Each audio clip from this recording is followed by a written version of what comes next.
"What was it that you heard about my brother's journey at Bamangwato?" asked Sir Henry, as I paused to fill my pipe before replying to Captain Good. "I heard this," I answered, "and I have never mentioned it to a soul till today. I heard that he was starting for Solomon's Mines."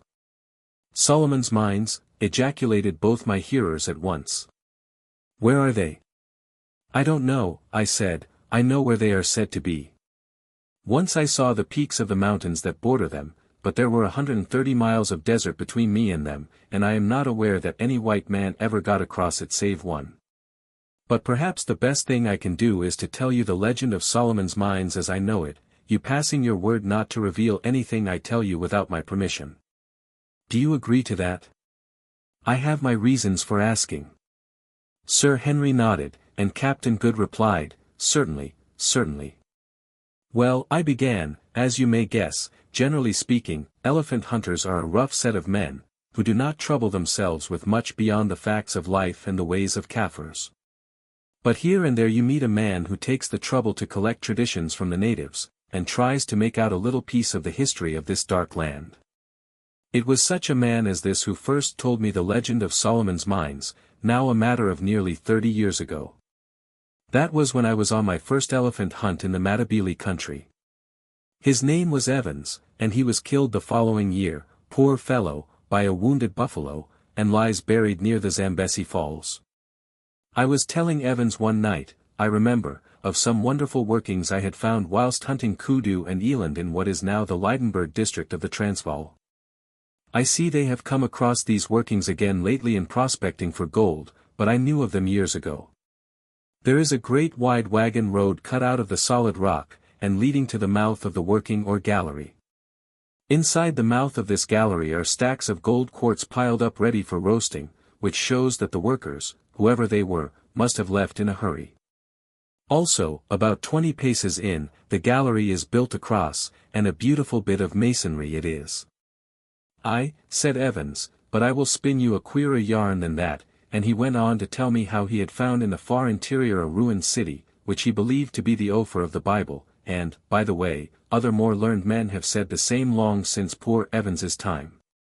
I was, I remember, listening open-eared to all these wonders, for I was young at the time, and this story of an ancient civilization and of the treasures which those old Jewish or Phoenician adventurers used to extract from a country long since lapsed into the darkest barbarism took a great hold upon my imagination, when suddenly he said to me, "Lad, did you ever hear of the Solomon Mountains up to the northwest of the Mushekulumbwe country?" I told him I never had. "Ah, well," he said, "that is where Solomon really had his mines, his diamond mines, I mean." "How do you know that?"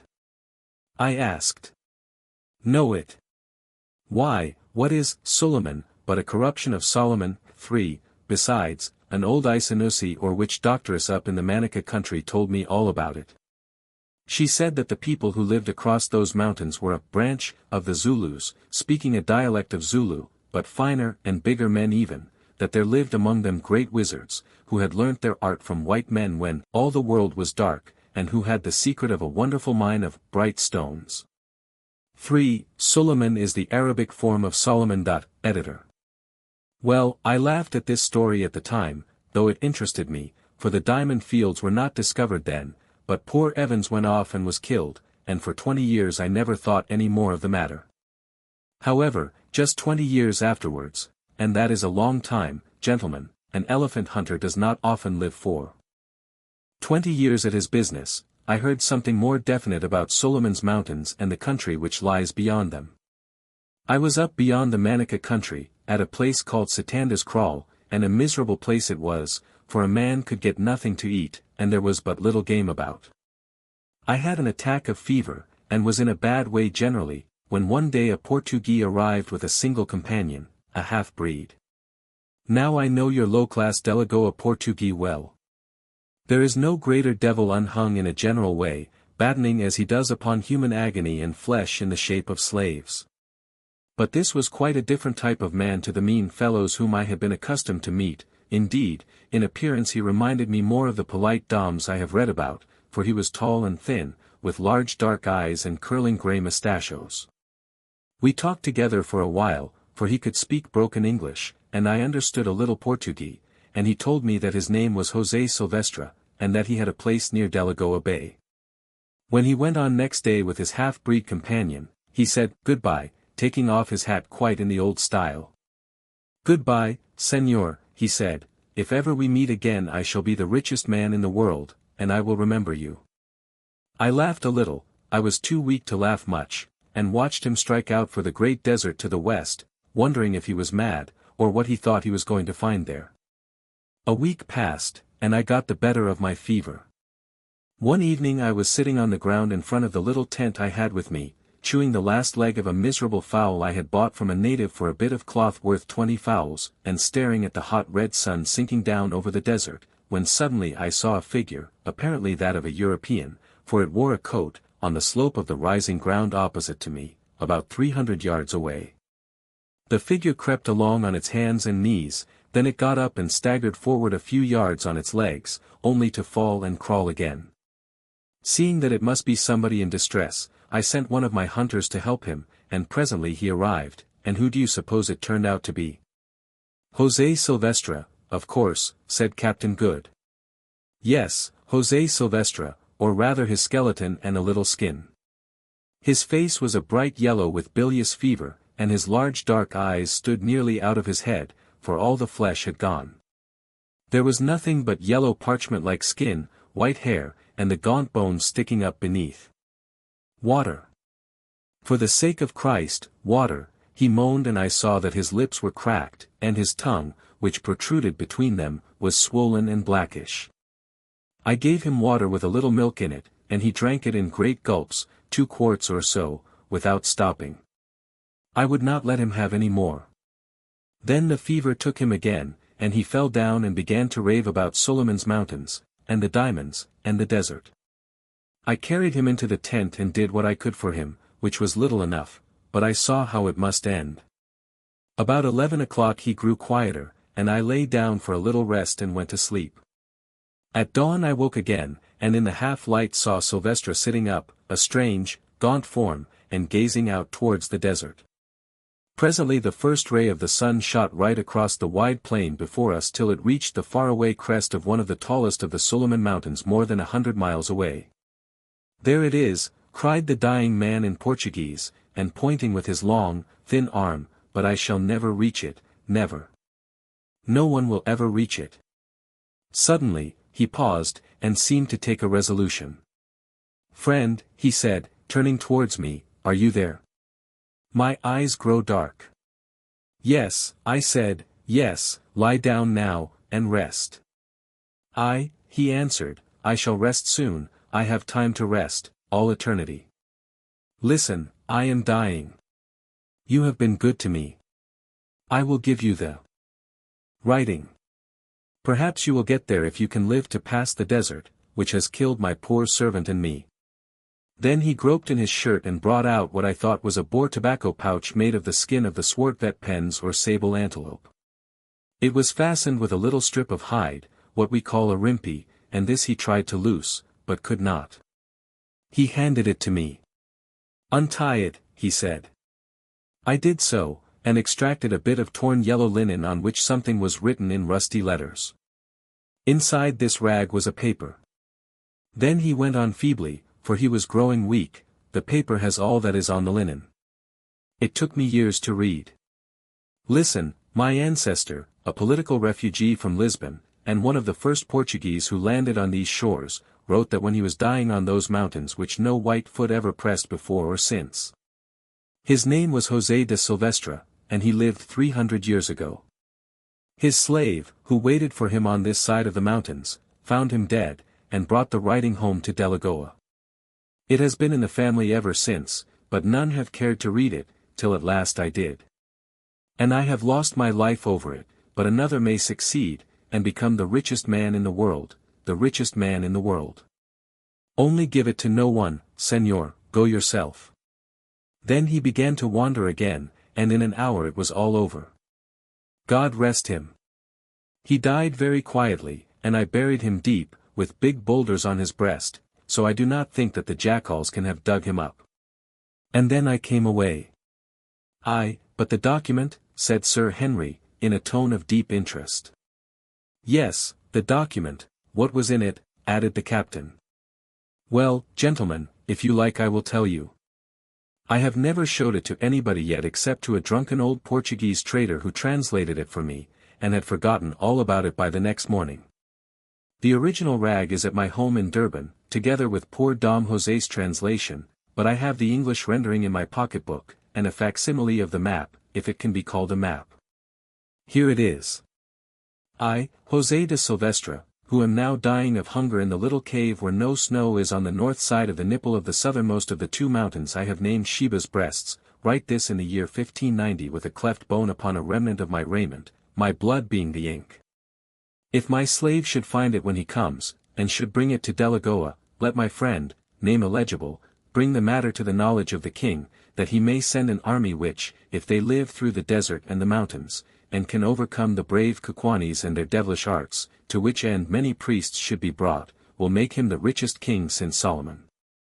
With my own eyes I have seen the countless diamonds stored in Solomon's treasure chamber behind the White Death, but through the treachery of Gagul the witch-finder I might bring not away, scarcely my life.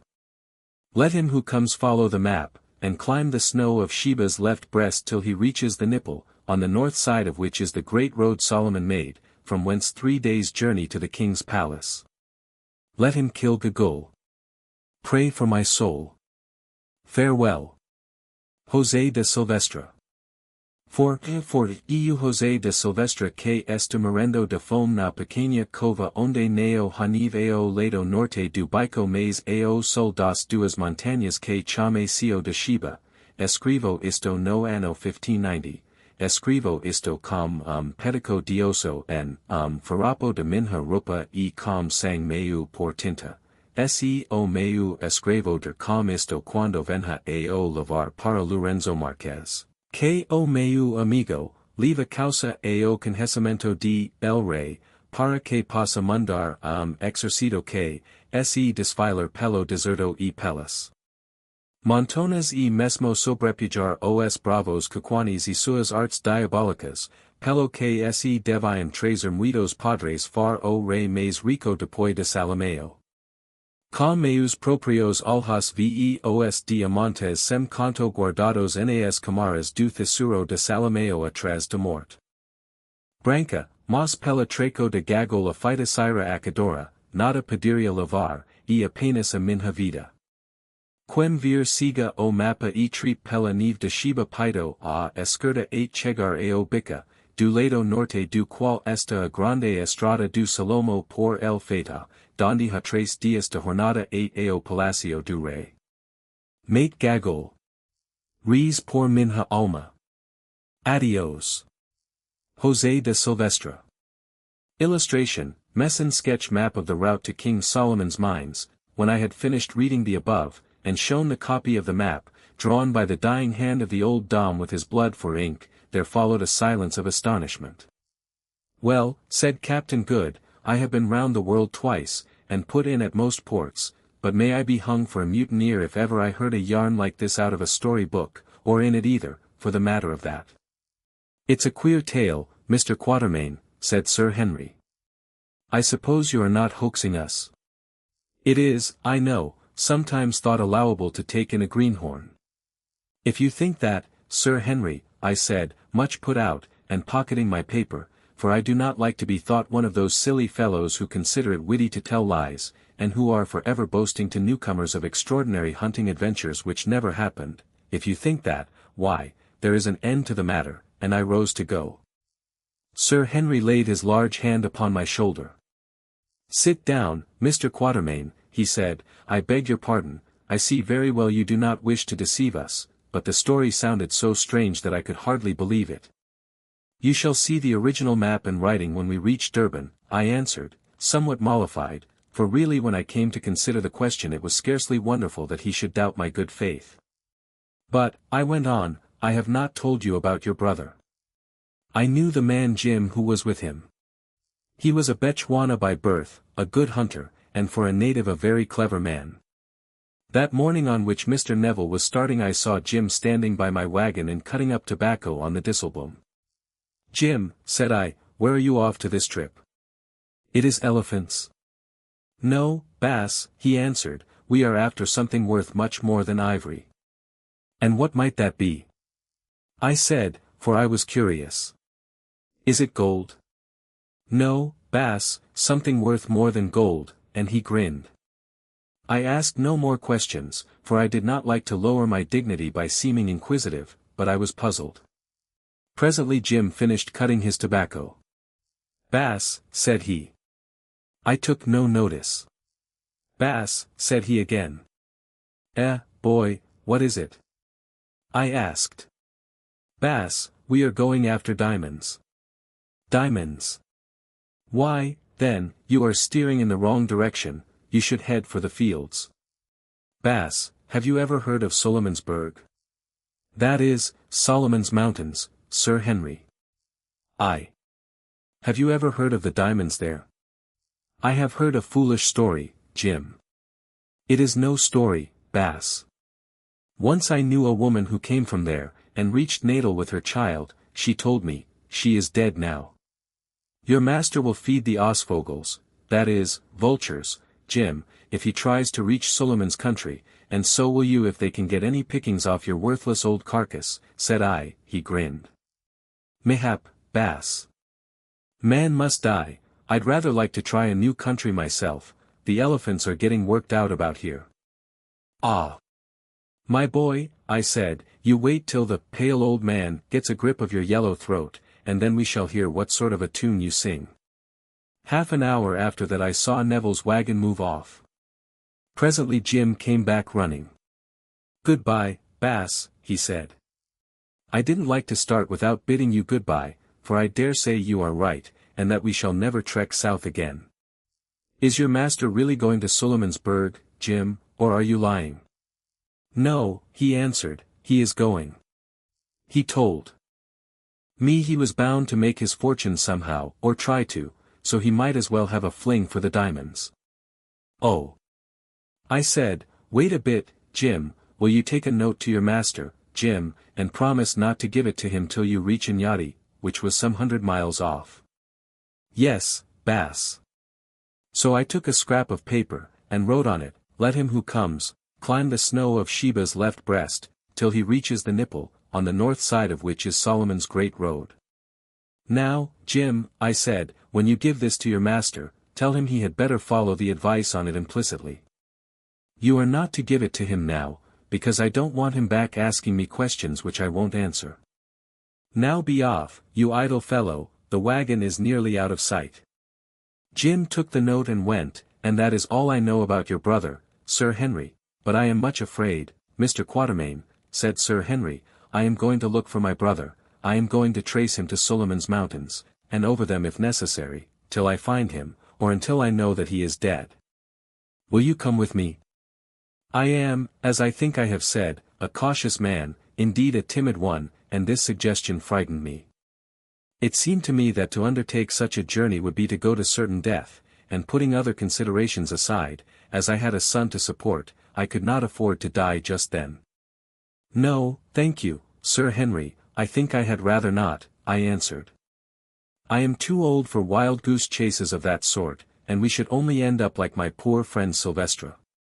I have a son dependent on me, so I cannot afford to risk my life foolishly. Both Sir Henry and Captain Good looked very disappointed. Mr. Quatermain, said the former, I am well off, and I am bent upon this business. You may put the remuneration for your services at whatever figure you like in reason, and it shall be paid over to you before we start. Moreover, I will arrange in the event of anything untoward happening to us or to you, that your son shall be suitably provided for. You will see from this offer how necessary I think your presence. Also if by chance we should reach this place, and find diamonds, they shall belong to you and Good equally. I do not want them. But of course that promise is worth nothing at all, though the same thing would apply to any ivory we might get. You may pretty well make your own terms with me, Mr. Quatermain, and of course I shall pay all expenses. Sir Henry, said I, this is the most liberal proposal I ever had, and one not to be sneezed at by a poor hunter and trader. But the job is the biggest I have come across, and I must take time to think it over. I will give you my answer before we get to Durban. Very good, answered Sir Henry. Then I said good night and turned in, and dreamt about poor long-dead Sylvestra and the diamonds.